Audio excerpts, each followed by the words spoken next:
Hoy en Conciencia hablaremos sobre desconfianza y desinformación. Hoy en día toda la información que necesitamos la tenemos a mano. Lo que antes tomaba días de búsqueda y lectura minuciosa está a nuestra disposición a solo un clic de distancia. Pero, ¿sabe usted cuánta desinformación es verdadera o qué intereses ocultos lleva el contenido que le ofrecen? La desinformación afecta la convivencia democrática, la opinión pública y el funcionamiento de los procesos políticos y sociales de un país. Todas las personas somos vulnerables a caer ante una noticia falsa o una información engañosa. Es por ello que se hace necesario cuestionar e investigar todo lo que buscamos y recibimos en las redes. Dudar es la clave, porque si nadie se siente vulnerable, nadie buscará las herramientas para protegerse.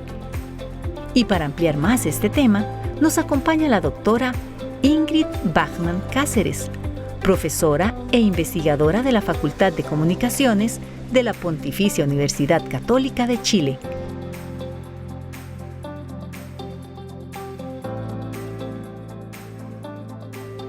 Ingrid, sea muy bienvenida a este programa de Conciencia. Nosotros agradecemos mucho que usted se haya apartado de su agenda en esta visita a Costa Rica para atendernos. Muchísimas gracias. No, nada que agradecer, al revés. Gracias por la invitación. Ingrid, usted se ha dedicado a estudiar cómo las audiencias navegan, interactúan, procesan contenidos de medios y redes sociales, además de investigar el impacto de la desinformación y confianza de los medios. Una primera pregunta, tengo muchísimas, pero una primera, ¿qué papel juegan las redes sociales en la forma en cómo las personas consumen noticias? Y una segunda que le quiero hacer desde ahora es, ¿qué tan confiables son las redes sociales para asimilar noticias? Es una muy buena pregunta la segunda, pero voy a partir por la primera. Las redes sociales, la verdad es que a estas alturas, si no son la primera, están muy cerca de ser la primera fuente de información de la mayoría de las personas. Sobre todo mientras te mueves con segmentos más jóvenes, son mucho más prominentes como fuentes de información. Son también fuentes de entretención y de otras cosas. ¿Eso es un fenómeno latinoamericano? ¿Podemos decir ese que es un mundial? fenómeno bastante mundial. Porque incluso en las redes también encuentras, por ejemplo, medios tradicionales, solo que tienen una cuenta y encuentra información, pero también encuentras información de medios alternativos o de gente que no necesariamente es un profesional de la información, pero que comenta cosas, por ejemplo, no sé, que hay una persona que a ti te guste de cómo comentan los partidos de fútbol de tu equipo favorito y hace algún juicio y opina y comenta y a ti te gusta y lo puedes seguir.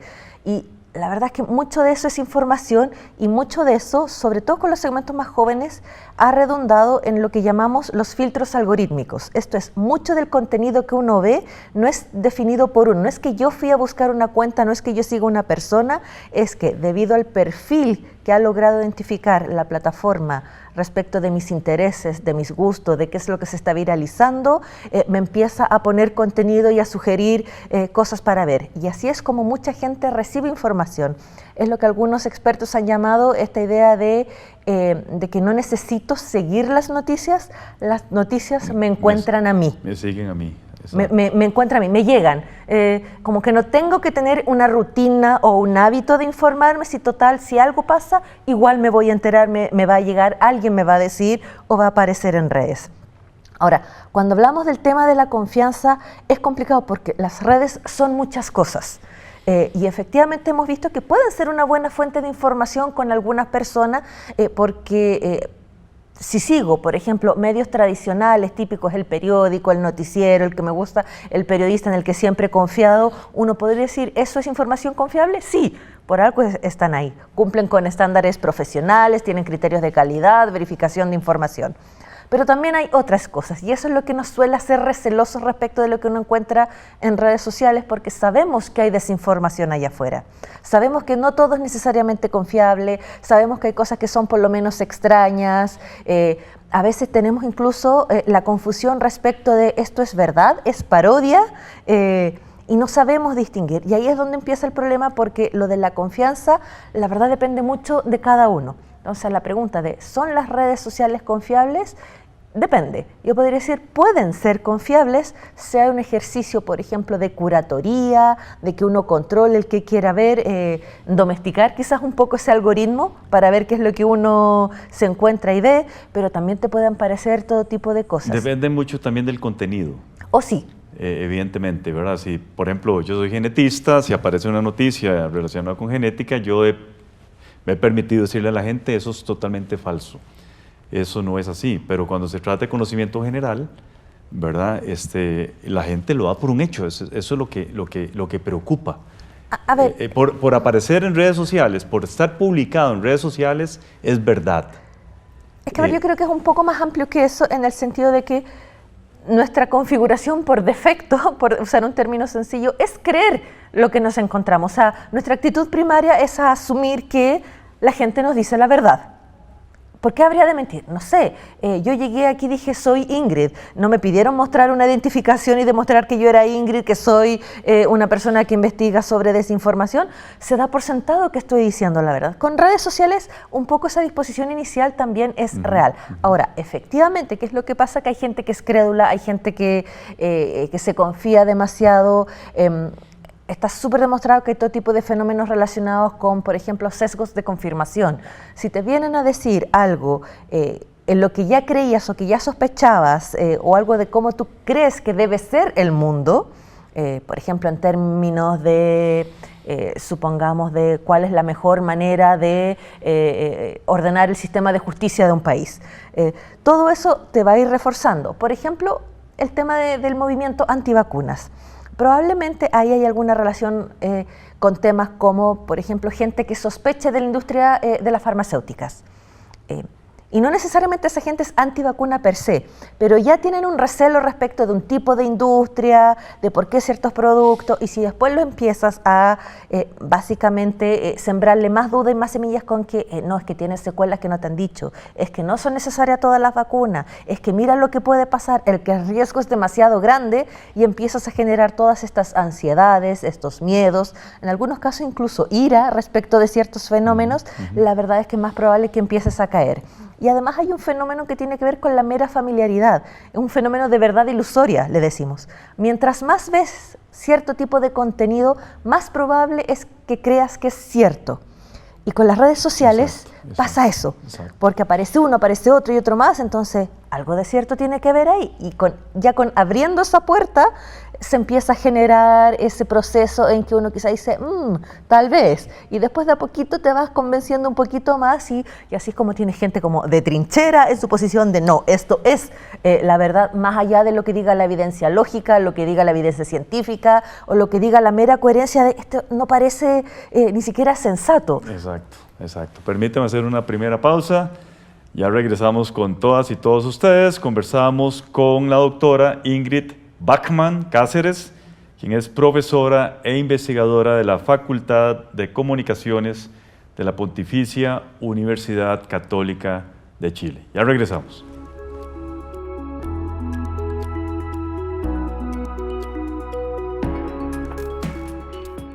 La alfabetización mediática e informacional, AMI, es un conjunto de habilidades que permite a las personas buscar, evaluar, utilizar y crear información y contenidos de manera crítica, ética y eficaz.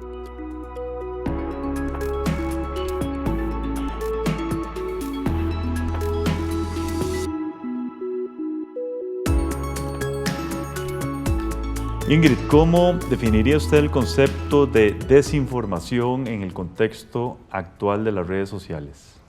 Y le voy a hacer una segunda. ¿Cuál es la intención de desinformar? ¿Cuál es la intención de las noticias falsas? ¿Qué se ha estudiado al respecto? La desinformación es información que se sabe falsa o incorrecta y que se difunde deliberadamente con la intención de engañar, de hacerte creer algo que no es verdad. Esa es la gran diferencia, por ejemplo, con el error genuino, con el que me equivoqué y no interpreté esto, con información errónea o quizás incompleta que uno puede tener.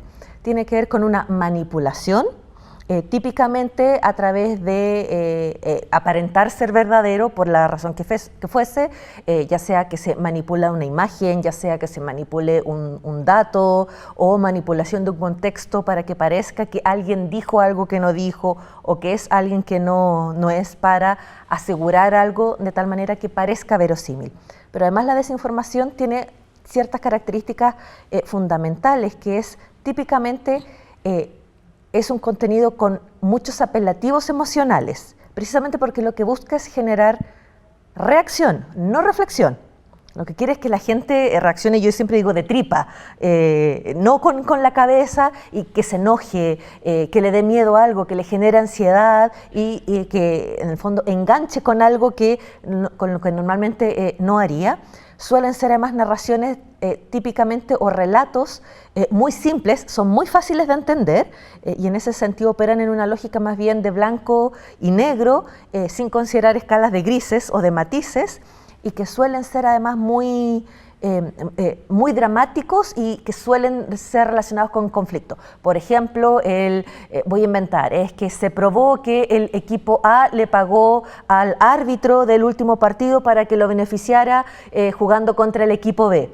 Y si yo soy fanática de uno de esos dos equipos, la verdad es que voy a reaccionar a eso. No es verdad, sí es verdad, los otros no pueden ganar a menos que hagan trampa. Y en general la desinformación tiene dos propósitos. En algunos casos es que caigas en una mentira específica. Por ejemplo, en un fraude, en una estafa, cuando te llegan esos mensajes de, por ejemplo, movimiento extraño en tu banco, y es para que uno caiga y entregue la información del banco, de la tarjeta de crédito o algo así. Pero en realidad la desinformación, como se está dando ahora en redes sociales, tiene dos grandes propósitos. Uno es instalar la duda, el que no sepamos en qué creer. Y esto tiene que ver con instituciones, con otras personas, y se ha visto que la gente que suele estar más expuesta a desinformación y que en general ha caído más en desinformación, tiende a mostrar menos niveles de confianza en todo tipo de instituciones, en medios, en partidos políticos, en los poderes del Estado, en el sistema de justicia y en un largo etcétera. Pero también, ¿qué es lo que consigue la desinformación de manera importante? Es confundir de tal manera que ya no creas verdades. O sea, no es solo caer en mentiras, es dudar de la verdad. Y eso es particularmente insidioso porque en el fondo te deja con la duda, con la confusión, el que no sé cómo determinar. Y si bien yo creo, por ejemplo, que un sano escepticismo con todo tipo de contenidos es bueno, el no creérselo todo, la verdad es que con la desinformación la mayoría de nosotros nos hemos vuelto más bien cínicos. No creemos de entrada y peligrosamente cada vez más no creemos en verdades establecidas o por lo menos verificadas y comprobadas. ¿Y cuál es la intencionalidad detrás de eso? Es que lo que no logro entender. O sea, ¿por qué la gente se empeña en desinformar, ¿verdad? O decir verdades incompletas en redes sociales? Yo entiendo lo del fraude y entiendo lo de la estafa. Uh-huh. ¿Verdad? Si dejamos eso por fuera, ¿cuál es la intención de esta gente de estar engañando a la gente? Manipular la opinión pública. Eso es lo que se quiere, manipularla de tal manera de que se mueva la aguja, claro, para algún partido, para alguna idea, para algún movimiento, o en algunos casos manipular la opinión pública, por ejemplo, para dividirla, para polarizarla, para, digamos, hacer que la gente sienta que es un ellos versus nosotros, los buenos versus los malos, claro. Pero es manipular la opinión pública, es eso. En redes sociales es muy evidente porque, claro, sale uno que dice A, salta otro que dice B y empiezan a pelearse rápidamente, empiezan a denostarse uno a otro, tú descerebrado que no entiendes, tú tal por cual que esto. Entonces eso genera división, eso genera gente más manipulable, claro, y genera básicamente un problema de cohesión social, porque como sociedad no estamos compartiendo las mismas ideas tan básicas como qué es verdad o qué no, a qué le creo y a qué no. Casualmente, una pregunta sobre eso. ¿Qué factores influyen en la confianza o desconfianza hacia los medios tradicionales de comunicación? ¿Qué factores influyen? Hay cosas que tienen que ver, por ejemplo, relacionados con edad, pero no es la edad per se lo que influye, sino que tienen que ver con haber sido, por ejemplo, las generaciones más mayores que vienen de un hábito, por ejemplo, de consumo informativo, de este ideal normativo de un buen ciudadano es un ciudadano informado. Yo, por ejemplo, todavía tengo la tradición de me instalo a una hora a ver las noticias de la tele, desayuno con el periódico, de ciertas rutinas informativas. Y, por ejemplo, esas personas que vienen como de esa tradición, que formaron ese hábito, suelen tener mayor confianza en los medios tradicionales. En cambio, generaciones más jóvenes que no pasaron por eso suelen tener más confianza en las redes sociales, por así basalmente, obviamente con matices. Pero también se da un cierto fenómeno que es interesante, porque incluso la gente que es crítica de, ya sea de redes o de medios tradicionales, igual suele consumirlos de alguna manera, llega a ellos. Y en general, la gente suele ser crítica o puede tener opiniones muy críticas de un medio que consume habitualmente. Y es precisamente por eso, porque conozco sus defectos, puedo darme cuenta de sus errores, puedo estar insatisfecha con cómo cubren un tema u otro, y puedes ser muy crítico con el que conoces y un poco más distante y tener una mirada un poco más general y desde fuera con el que no estás tan habituado, por ejemplo. Pero sí se ha visto que, por ejemplo, la desinformación, hay un segmento importante de esto de manipular la opinión pública, de precisamente menoscabar la confianza en los medios tradicionales. Cuando digo tradicionales, más me refiero con estándares profesionales, porque pueden ser nativos digitales, medios que nacieron online y todo eso, y no solo en soportes físicos o algo así, porque son unas de los, históricamente han sido uno de los, digamos, de las autoridades de la verdad. O sea, son los que te dicen las verdades informativas, los que te dicen cuáles son los asuntos públicos relevantes, qué es lo que está pasando en la nación. Entonces, como para manipular la opinión pública, una de las cosas que tienes que hacer es básicamente afectar los otros espacios que tradicionalmente informaban la opinión pública, como los medios. Claro. Una segunda pausa, Ingrid, se va rapidísimo el tiempo en televisión. Estamos conversando con la doctora Ingrid Bachmann Cáceres, quien es investigadora y docente de la Facultad de Comunicaciones en la Pontificia Universidad Católica de Chile. Ya regresamos.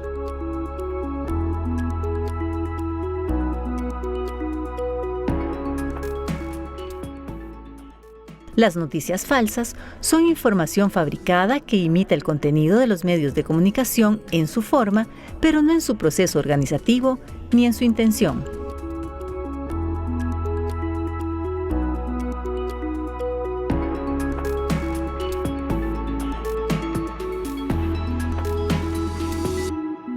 Ingrid, dada su experiencia, ¿por qué las personas tienden a creer en las noticias falsas? Hay dos grandes elementos. Uno tiene que ver con factores cognitivos. La falta de atención, leemos en diagonal, y en los tiempos actuales las redes han fomentado eso, el que uno tiene 3 segundos y si no pasó, no lo procesó. Hay otro que tiene que ver con sesgos de confirmación, que me venga a reforzar lo que yo ya creo, y hay otro que tiene que ver con este efecto de verdad ilusoria y que es la familiaridad. Cuando me repiten algo muchas veces es más probable que lo crea. Pero hay otro que tiene que ver con factores socioemocionales, diría yo. Cuando, por ejemplo, con fuentes que son relacionadas con mi identidad, por ejemplo, si es gente que se parece a mí, ya sea que es de mi edad, de mi grupo familiar, pares, por ejemplo, o gente a la que yo respeto, líderes de opinión, o la élite, es más probable que yo les crea a este tipo de cosas. Contenido emocionalizante o que me pilla con un estado emocional determinado también es más probable que lo crea, lo que me genera rabia, miedo, ansiedad, pero también si yo estoy, por ejemplo, más deprimida o que estoy ya, por ejemplo, un poco insatisfecha con la sociedad o con un político o con algo, es más probable que puedan tocar ese nervio y con eso me salto el juicio crítico, respondo emocionalmente, no racionalmente.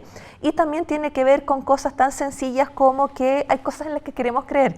O sea, nos encantaría que el mundo operara de cierta manera o vemos el mundo de tal manera que cuando nos vienen a contar una historia que viene a reforzar lo que ya creíamos, tendemos a creer más. Claro. Permítame introducir la inteligencia artificial en esto. ¿Será una herramienta útil para poder determinar es o no es noticia falsa? Podría ayudar. Y por ejemplo, sé de en algunos lugares donde periodistas han empezado a usar inteligencia artificial para ayudar en la verificación de imágenes, por ejemplo, para detectar. Inventemos que yo pongo una foto y digo, esto es un bombardeo en Irán. Y con las imágenes detectar, mira, no, aquí los píxeles son irregulares, algo que el ojo humano no podría detectar, y que una inteligencia artificial sí podría hacer rápidamente con aquí hay un patrón irregular o esta imagen no corresponde. Dicho eso, lamentablemente la inteligencia artificial también puede ser muy buena para desinformar, puede ser muy eficiente en crear imágenes hiperrealistas, cada vez es mejor en crear, por ejemplo, audios que parecen verosímiles o textos que parecen hechos por lo de cualquier persona. Ya no parecen esas cosas como robotizadas, parecen reales y al parecer de otras personas, la verdad es que son más verosímiles. Correcto. ¿Cómo impacta la desinformación en grupos más vulnerables de la sociedad? El principal problema con segmentos más vulnerables tiene que ver con que quedan más expuestos a las consecuencias de la desinformación. Por ejemplo, el tema de fraudes o de estafas. Gente que adultos mayores. Adultos mayores, por ejemplo. Todos sabemos de, digamos, o tenemos un abuelo o un conocido que fue afectado, que no se creyó porque no se manejaba con la tecnología o porque cuando recibió un audio falso pensó que era verdad. Tenemos eso. Pero también hemos visto que hay, por ejemplo, cierto segmento en juventud, en jóvenes, que puede ser expuesto porque están tan familiarizados con el mundo digital que no lo cuestionan. Estos nativos digitales que nosotros decimos están tan acostumbrados que hay cierto tipo de contenidos que llegan digital que tiene que ser verdad. O sea, ¿por qué van a dudar? Hay gente que puede ser más escéptica en ese sentido, pero es el mundo en el que se desenvuelve, en el que han vivido toda la vida y les puede parecer natural, aunque no necesariamente sea lógico. Y otro que hemos visto es que hay cierto tipo de grupos que son vulnerables por los otros factores que dije. Esto es gente que tiene problemas de atención, gente que tiene problemas, por ejemplo, que está más polarizada, puede ser más vulnerable a sesgos de confirmación porque ya está en su trinchera ideológica y ya cree más y eso los hace más vulnerables a caer en diferentes tipos de desinformación. ¿Tendrá que ver el nivel educativo de las personas? No necesariamente. En algunos casos puede ayudar para identificar cierto tipo de cosas, pero la verdad es que no es una relación lineal y hemos visto que gente con 3 doctorados puede caer en desinformación y gente que puede ser mucho más astuta sin mayor escolaridad puede identificarla. En algunos casos, para algunas cosas, por ejemplo, cierto tipo de manipulaciones o la misma idea de usar inteligencia artificial para verificar algo, probablemente sí se pueda eventualmente relacionar o correlacionar con educación, pero no es así per se. Ahora, ¿qué es lo que sí te puede ofrecer más que la escolaridad en términos de años de educación? Es el tener alfabetización sobre este tipo de cosas. Saber cómo operan los medios, saber cómo funciona la digitalización, saber cómo funcionan los algoritmos. Ese tipo de cosas, la verdad es que te deja mucho más prevenido y mucho más resiliente contra la desinformación. ¿Qué viene? ¿Cómo proyecta usted el futuro a partir de noticias falsas? ¿Vamos a estar totalmente invadidos de información falsa? A ver, yo creo que ya estamos invadidos. En ese sentido, es parte de nuestra vida cotidiana. O sea, sabemos que está allá afuera, no nos cuesta nada encontrarla, vamos a seguir cayendo. Lo que yo sí creo es que todavía hasta el día de hoy hay más información que desinformación allá afuera. Todavía encontramos regularmente información fiable, verificada, en la que creemos y en la que vale la pena invertir como sociedad. O sea, todavía tenemos Wikipedia, todavía tenemos información científica, todavía tenemos medios que son responsables a la hora de publicar información, por mencionar solo algunos ejemplos. Pero sí, yo creo que el desafío es que nunca habíamos tenido una tecnología tan eficiente para desinformar. Y es una tecnología, la de las redes sociales, que favorece la desinformación por cómo funcionan en términos de privilegia contenido que es comentado, al que se le da like, al que la gente repostea o comparte, y la desinformación es mucho más probable que tenga ese tipo de elementos. Pero además la tecnología está cambiando tan vertiginosamente que siempre estamos atrás y siempre las habilidades que necesitamos para poder lidiar con ella o con la desinformación que se haga con nuevas tecnologías va como 10 pasos más adelante. Cuesta mucho estar al día y por eso yo creo que la desinformación no es que se vaya a acabar, pero sí tenemos que dejar a la gente mejor preparada para lidiar con ella. Muchísimas gracias nuevamente. Agradecemos que usted haya hecho un ladito la apretada agenda que tenía para venir a compartir esos 30 minutos con nosotros, Ingrid. No, muchas gracias por la invitación. Feliz estadía en nuestro país y feliz regreso a Chile. Muchas gracias. Gracias también a todas y todos ustedes. Continúen con la programación de Canal 15 UCR, no sin antes ver nuestra sección Conceptos. Hola, soy Catalina Lao y les doy la bienvenida a Conceptos, el espacio donde definimos algunos de los términos que se usaron durante el programa y los ponemos en contexto. Por ejemplo, hoy se usó esta palabra.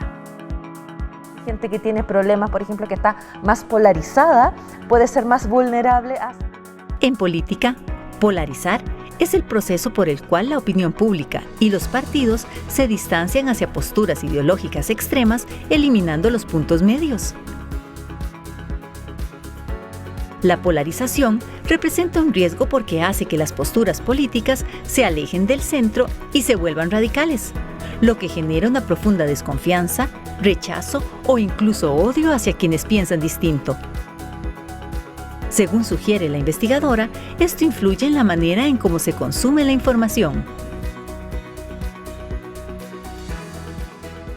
Pero también se utilizó el siguiente término. Funciona la digitalización, saber cómo funcionan los algoritmos, ese tipo de cosas, la verdad. Un algoritmo es una secuencia de instrucciones o pasos lógicos diseñados para resolver un problema o realizar una tarea específica. Los algoritmos de redes son reglas matemáticas diseñadas para analizar el comportamiento y predecir qué contenido o información le interesarán más, filtrando lo que se ve en la pantalla.